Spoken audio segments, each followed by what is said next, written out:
Et Jésus-Christ a dit dans l'évangile de Jean, je crois que c'est au chapitre 7, il a dit que celui qui croit en lui, des fleuves d'eau vive couleront de son esprit.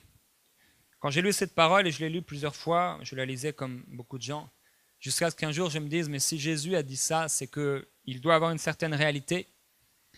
Je peux être constamment rempli du Saint-Esprit et expérimenter ces fleuves dans le Saint-Esprit, dans ma vie chrétienne. Et j'ai été dans une église, entre autres, où j'ai passé des années et des années, où on était là dans les réunions de prière, et j'étais fidèle à l'église. Et de réunion en réunion, on priait, on demandait à Dieu des choses, et on ne voyait à peu près rien. Et les gens étaient tellement fidèles, et ils continuaient d'être fidèles et de demander encore et encore. Et en fait, un nombre parmi eux était simplement dans une religion, dans une routine.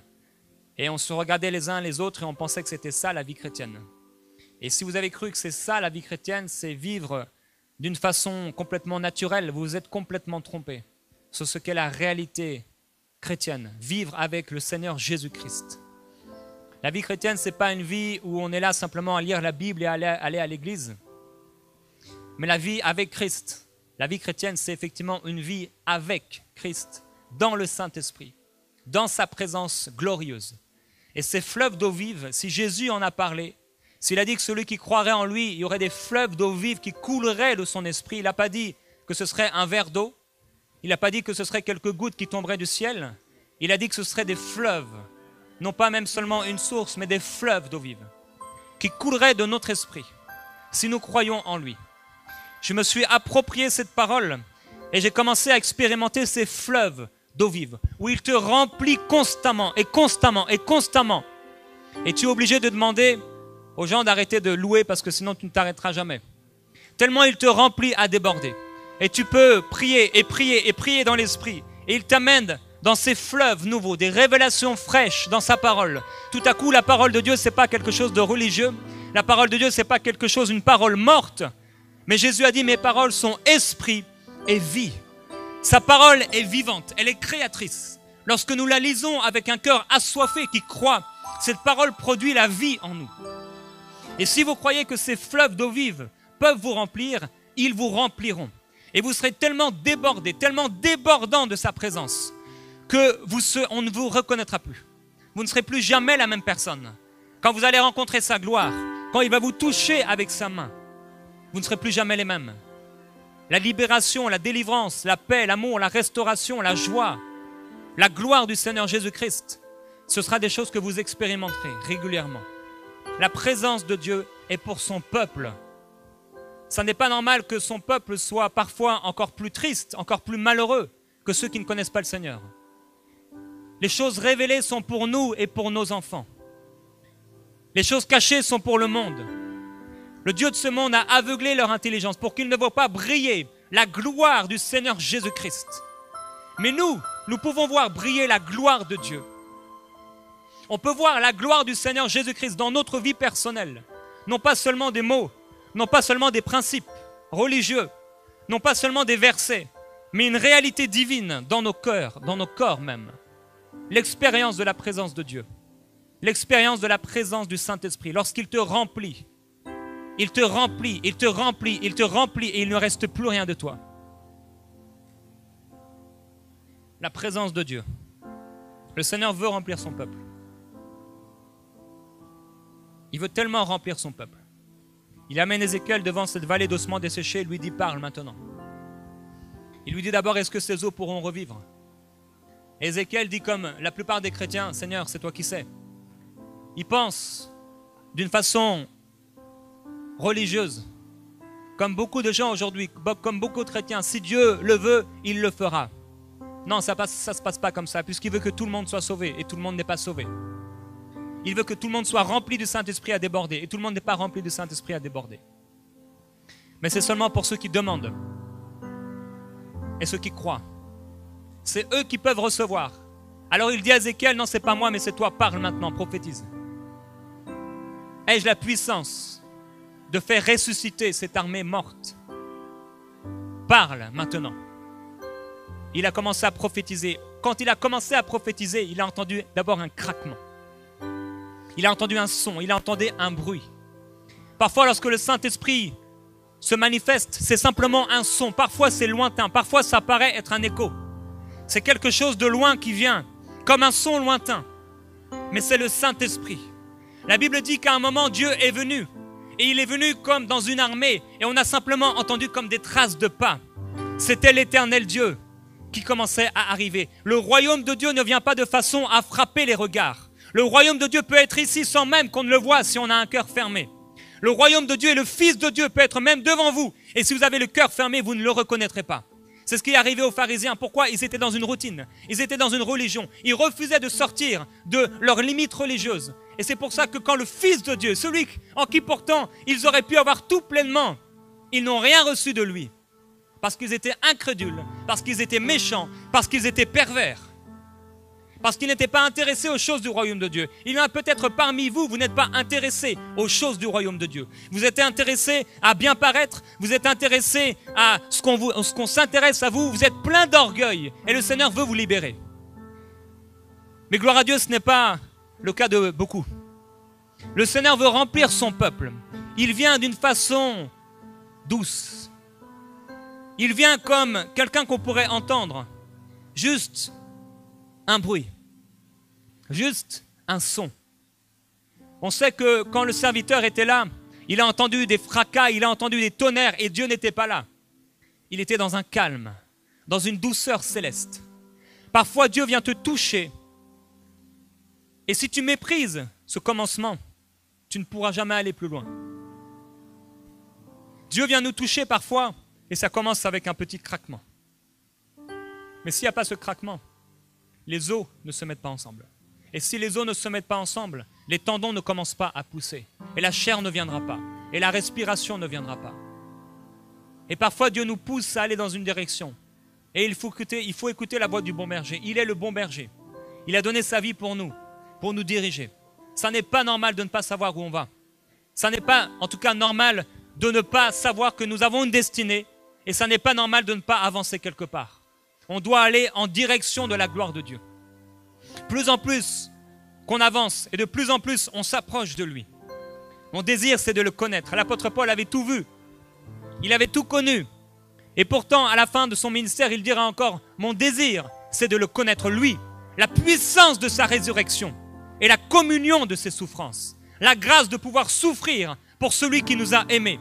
Et la grâce de pouvoir connaître la puissance de sa résurrection. On chante parfois dans nos chants la gloire de Dieu. On chante la puissance de la résurrection. Mais il est temps qu'on la vive. Il est temps qu'on expérimente la présence de Dieu. Il est temps qu'on expérimente la gloire de Dieu. Et cette chose-là, elle est possible. Il y a un homme, j'ai lu son livre, il s'appelait Rodney Howard-Browne. Cet homme disait dans son livre qu'il a appelé le toucher de Dieu, comment il est devenu à un point tellement désespéré de Dieu, qu'il a dit dans une prière sincère et fervente, Seigneur, si ce n'est pas toi qui descends vers moi, c'est moi qui monterai vers toi. Ce genre de prière, non pas parce qu'on photocopie quelqu'un, mais parce qu'on est arrivé à un tel désir de voir le Seigneur agir, de voir Dieu agir, nous amène dans la gloire. Je me souviens avoir prié ce genre de prière il y a 4 ans maintenant.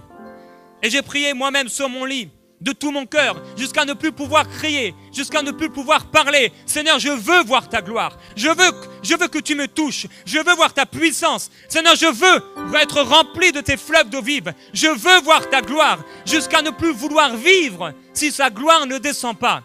De telles prières, Dieu les entend. Et j'ai crié à Dieu, et j'ai crié à Dieu, et il a posé sa main sur moi. Il m'a rempli de son esprit, et depuis je suis un homme nouveau. La Bible déclare que quand l'Esprit de l'Éternel est venu sur lui, il est devenu un homme nouveau. David est devenu un homme nouveau. Et quand le Saint-Esprit vient sur nous, nous devenons une personne nouvelle. Oui, en Christ, nous sommes de nouvelles créatures. Mais malheureusement, les nouvelles créatures, parfois, ils se revêtent de leur ancienne nature, de leur ancien habit. Ils continuent à marcher la tête basse, comme s'ils n'avaient pas été recréés. Et pourtant, l'Esprit qui habite en eux est tellement plus glorieux, tellement plus fort, tellement plus puissant que tout esprit qui vit dans ce monde. Il est temps de croire enfin l'Éternel. Et il est temps de le chercher de tout notre cœur. Il se laissera trouver par nous. À combien plus forte raison s'il se laisse trouver par un homme qui ravage et qui persécute l'Église? À combien plus forte raison, lui qui nous a aimés, lui qui nous a sauvés, il se laissera trouver par toi si tu cherches plus de lui. Dieu veut qu'on cherche plus de lui. parce qu'il a plus à nous donner que ce que nous vivons aujourd'hui.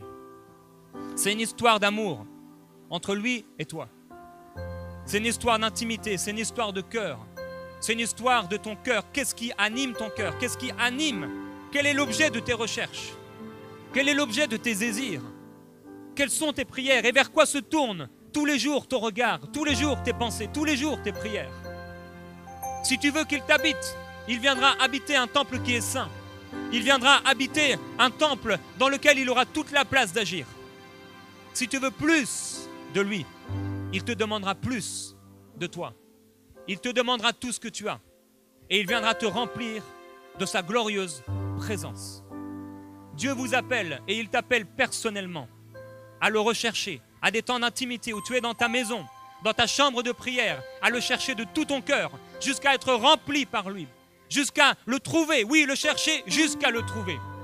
Souvent, on ne cherche pas Dieu. Et parfois, on le cherche sans le chercher jusqu'à le trouver. Mais il dit que si on le cherche de tout son cœur, il se laissera trouver par nous. Le diable a réussi avec beaucoup dans le peuple de Dieu à les faire aller parfois dans des fausses doctrines, à rechercher l'or et l'argent, à rechercher des convoitises, à rechercher l'orgueil, des positions. Et à d'autres, c'est l'ignorance. Et il les a amenés à aimer le monde. Il leur a dit que vivre avec le Seigneur Jésus, c'était moins bien, c'était moins glorieux que vivre dans le monde. Alors ils ont été comme ce fils prodigue à la recherche des plaisirs éphémères. Dieu vient chercher un peuple assoiffé. Il vient chercher une épouse qui s'est préparée. Je ne sais pas si tu t'es préparé, mais moi je me prépare à la rencontre de mon Dieu. Et quand je le verrai, la Bible déclare qu'au son de la trompette de Dieu, à la voix d'un archange, les morts en Christ ressusciteront premièrement. Et nous tous qui sommes ici, nous serons enlevés ensemble à la rencontre du Seigneur sur les nuées et nous le verrons face à face. Je ne sais pas quel est ton désir de le voir face à face, mais je veux le voir face à face. Je veux contempler son regard, je veux voir sa face, je veux voir son visage, je veux voir la gloire qui l'anime, la gloire qui le transporte. Je veux entendre les battements de son cœur, je veux entendre sa voix qui me parle, je veux qu'il me prenne dans ses bras et qu'il me dise « je t'aime ». Je veux l'entendre, je veux le goûter, je veux l'expérimenter, je veux manger sa chair et boire de son sang. Je veux le voir et qu'il vive en moi, plus moi mais lui en moi, sa vie en moi, son amour en moi, sa paix en moi, sa parole en moi, sa bénédiction en moi, sa faveur en moi, sa gloire en moi et à travers moi. Je veux voir la présence du Saint-Esprit se manifester partout autour de moi. La présence de Dieu libérer les hommes, libérer les femmes sans même que j'ai à parler. La gloire de Dieu qui habitait Pierre et qui entourait Pierre, qui libérait les hommes, qui libérait les opprimés, qui libérait les captifs. Cette même gloire peut t'habiter. Cette même gloire peut te remplir. La présence du Saint-Esprit dans ta vie. Si tu le considères, si tu ne le méprises pas, si tu ne fais pas du jour du sabbat le jour réservé à l'Éternel, un jour où tu es là simplement pour satisfaire des propres convoitises.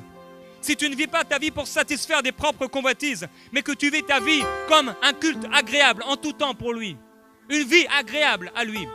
Si tu ne fais pas de ta vie chrétienne un temps simplement le dimanche matin, où là, à ce moment-là, je vais donner mes 2 petites heures à Dieu, mais que ta vie constante est une gloire pour Dieu, est une offrande pour Dieu, il fera de toi sa plus grande joie.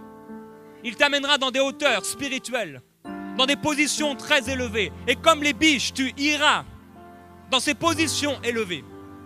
Comme Moïse a été loin, loin dans les hauteurs, tellement loin qu'il n'avait plus faim, tellement loin qu'il n'avait même plus la pensée de la nourriture. Il n'avait plus la pensée de l'homme. Il n'avait plus la pensée de la poussière. Le peuple était resté dans la poussière. Mais lui, il est monté parce qu'il avait soif du Dieu vivant. Le peuple restait là à l'entrée de leur tente pendant que lui, il allait dans la tente de la rencontre. Le peuple avait peur de Dieu. Le peuple voyait Dieu comme un homme cruel et méchant. Comme un homme qui est là pour faire du mal, un Dieu qui est là pour faire du mal et qui envoie des accidents, comme si Dieu envoyait des accidents, qui est là pour faire du mal, comme si Dieu était là pour faire du mal. Il est venu pour faire du bien, il est venu pour libérer, il est venu pour guérir, il est venu pour restaurer, il est venu pour te diriger et que tu sois rempli du Saint-Esprit jusqu'à déborder, jusqu'à ce qu'on ne te reconnaisse plus. Il veut te remplir et t'immerger de sa présence. Moïse avait soif de Dieu. Il a dit, Seigneur, fais-moi voir ta gloire. Pendant que le peuple était là en train de prier, nous voulons manger, nous voulons de la viande, nous voulons de la nourriture, nous voulons de la manne, nous voulons de l'eau. Lui aussi avait faim, lui aussi avait soif, mais il avait une autre soif, il avait une autre faim. Il a dit, Seigneur, Père Dieu, fais-moi voir ta gloire. Il dit, je te ferai voir ma gloire, tu contempleras ma gloire. Et il a vu la gloire de Dieu. Dieu l'a caché dans le creux d'un rocher et il a vu Dieu de dos. Oh, même voir Dieu de dos, quelle gloire! Quel privilège extraordinaire! Il a vu des représentations de la gloire de Dieu, de la présence de Dieu. Nous sommes dans une meilleure alliance, basée sur de meilleures promesses, où Jésus a dit, je serai avec vous tous les jours jusqu'à la fin du monde. C'en est assez de dire, Seigneur, sois avec moi. Il est le temps maintenant de dire, Seigneur, merci pour ta présence. Merci parce que tu vis en moi. Merci parce que tu es ma gloire et je suis ton habitation. Il est temps de croire que nous sommes et que nous avons reçu le Saint-Esprit. Il est l'Esprit de vérité. Il est là pour nous parler à propos de Jésus. Il est là pour nous révéler le cœur du Père. Il est là pour parler sur ta vie et pour t'amener là où il l'a désiré. La parole de l'Éternel. Samuel était dans un temps où la parole de l'Éternel n'était plus. Et même le sacrificateur ne pouvait plus voir. Mais la lampe du Seigneur, elle brillait encore un peu. Il suffit d'un craquement, il suffit d'un bruit, il suffit d'une révélation. Il suffit d'un message inspiré par le Saint-Esprit pour créer dans ton cœur un craquement, un brisement qui t'amène à réaliser peut-être pour la première fois que tu es complètement en train de te tromper, que tu es dans une routine religieuse avec aucun fruit, que tu es en train de te créer une atmosphère spirituelle faite de prière, faite d'une sorte de louange qui n'est pas à la gloire de Dieu. Tu es en train de te satisfaire toi-même. Il suffit d'un brisement intérieur pour un retour à Dieu réel de tout son cœur. Beaucoup de gens cherchent leur délivrance. Ils cherchent à avoir des enfants. Ils cherchent un mariage. Ils cherchent des maisons. Ils cherchent plus d'argent. Ils cherchent un meilleur travail au lieu de chercher celui qui donne toutes ces choses.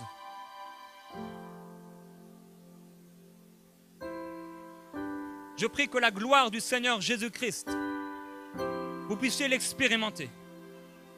Vous puissiez la vivre. Que vous puissiez goûter à non des instants, mais à des heures dans sa présence. Où la présence de Dieu vous amène à ne plus pouvoir parler, à ne plus pouvoir bouger, simplement le regarder, simplement voir sa face et son visage, voir la gloire de votre Créateur, celui qui vous a tellement aimé, qu'il est venu sur la terre agoniser, souffrir pour vous envoyer le Saint-Esprit. Il nous a envoyé le Saint-Esprit. Et de la même façon que Jésus-Christ a été rejeté par ce qui était l'époque, l'Église, le temple, de la même façon aujourd'hui le Saint-Esprit est rejeté et méprisé et tellement méconnu par l'Église. Aujourd'hui le Saint-Esprit est dans le cœur de beaucoup d'hommes et de femmes qui ont été sauvés. Et il est là mis dans une petite place, tellement attristé. Il est écrit, n'attristez pas le Saint-Esprit de Dieu, pour lequel vous avez été scellés pour le jour de la rédemption. Combien de fois nous l'avons attristé? Combien de fois nous l'avons méprisé? Combien de fois on est venu à l'église sans même préparer nos cœurs dans une religion? Combien de fois on s'est plus préparé, on a plus préparé nos habits et notre maquillage plutôt que notre cœur pour arriver dans la maison de Dieu? On est venu tellement de fois sans attente, sans rien demander, sans rien vouloir, sans vouloir même rencontrer le Seigneur. On est venu de la même façon à l'église qu'on serait entré dans un supermarché. Combien de fois avons-nous méprisé le Saint-Esprit? Combien de fois avons-nous rejeté la parole de Dieu? Avons-nous écouté des messages sans intérêt, sans désir personnel de vivre quelque chose avec Dieu? Combien de fois Dieu nous a appelés à la repentance et nous n'avons pas écouté sa voix? Combien de fois il nous a dit de revenir à lui et on s'est dit que c'était pour les autres? On s'est dit qu'on était assez bien. On s'est dit comme les pharisiens, mais moi je connais. Et Jésus leur dit, parce que vous dites que vous connaissez, eh bien vous ne connaissez rien, vous êtes aveugles et ignorants. Et il dira à cette église, dans l'Apocalypse, tu dis que je suis riche, que je n'ai besoin de rien, et tu ne sais pas que tu es misérable, nu et aveugle. Achète de moi un collier pour oindre tes yeux et que je puisse mettre un vêtement blanc sur toi. Parfois, on ignore complètement qu'on est à côté du chemin. On est dans une routine religieuse où Dieu n'est pas. Non, Dieu n'est pas là. Dieu n'est pas dans la petite place de parking qui était juste là pour toi. Il n'est pas dans le petit euro que tu as trouvé par terre. Dieu est dans des choses beaucoup plus élevées, beaucoup plus glorieuses. Pour commencer à voir Dieu dans cette petite place de parking, il faudrait d'abord peut-être le voir dans ta propre vie et dans ton propre cœur et dans ta propre bouche et dans ta maison. Dieu veut nous remplir de sa présence glorieuse. C'est notre héritage, ça nous appartient. Le diable est venu pour voler notre héritage. Il est venu écraser en nous la pensée du Saint-Esprit. Imaginez une maison qui ne reconnaît pas celui qui l'habite. Quelle folie! À quoi sert un hôtel si personne ne vient loger dedans? Une maison si personne n'y habite. Il vaudrait mieux que cette maison n'ait même pas été construite si personne n'y habite jamais. À quoi sert d'avoir le Saint-Esprit si nous le méprisons, si nous refusons sa présence, si nous refusons son amour, si nous refusons ses intentions, ses directions, ses influences, ses pensées? Il nous amène quelque part. Il nous dirige quelque part. Vous serez dirigés par le Saint-Esprit. Conduits par lui, dirigés par lui. Il nous dirige par sa voix. Il nous dirige par sa parole. Il nous dirige par le témoignage intérieur. Il nous parle et on n'y prend tellement pas garde. On méprise la personne du Saint-Esprit. Il a l'air tellement compliqué. On ne comprend pas beaucoup de lui. Alors on l'ignore et on le méprise. Alors que la seule chose qu'il nous a laissée, Jésus-Christ, c'est le Saint-Esprit. Il nous a laissé la glorieuse personne du Saint-Esprit. Et l'Esprit de Jésus-Christ n'est pas mort. L'Esprit de Jésus vit encore. L'Esprit de Jésus veut se manifester dans ta maison. Il veut se manifester dans ta vie. Mais il est temps d'arrêter de penser à toi et de penser un peu aux intérêts de ton Père. Il est temps de penser aux intérêts de l'Esprit qui habite en toi. Parce qu'il a des intérêts élevés pour ta maison, mais il a des intérêts élevés pour le monde perdu. Le Saint-Esprit est avec celui qui a le cœur affligé, brisé et contrit. C'est avec ce type de personnes que le Saint-Esprit aime aller.